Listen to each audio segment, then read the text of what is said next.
the apartment, her heels clicking against the hardwood floor, a sharp contrast to the silence of the room. Her mind raced with thoughts of the night, the secrets, the whispered words, the touch that shouldn't have felt as comforting as it did. She had promised herself she wouldn't, that she wouldn't fall into the trap again. But when Derek, with his smirk and his easy charm, had stepped into the bar, something inside her cracked.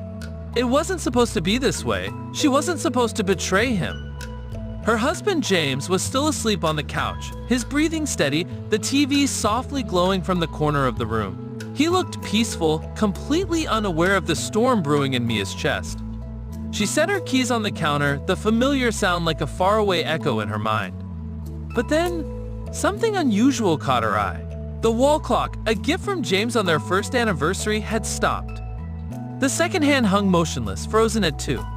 It was strange, the clock had never malfunctioned before. Mia knelt beside it, fidgeting with the battery compartment, hoping it was just a simple fix. But as she touched the cold metal, a creeping feeling swept over her. The night felt like a blur, but there was one thing she remembered with vivid clarity, the way Derek had kissed her. It wasn't the first time, but it was the last time. Because just as she had pulled away, Derek had whispered something that rattled her. "You know, James can't hear you, not when he's this deep in his dreams." Her stomach twisted. How had Derek known where James was? They had been alone in the bar, no one else around, no shared history, nothing to indicate that Derek could have known such a detail. Mia stood up slowly, heart pounding in her chest as the implications hit her.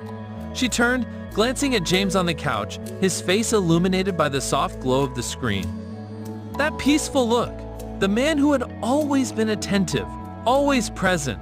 She wasn't sure when it had happened, but somehow James had known. He'd known all along.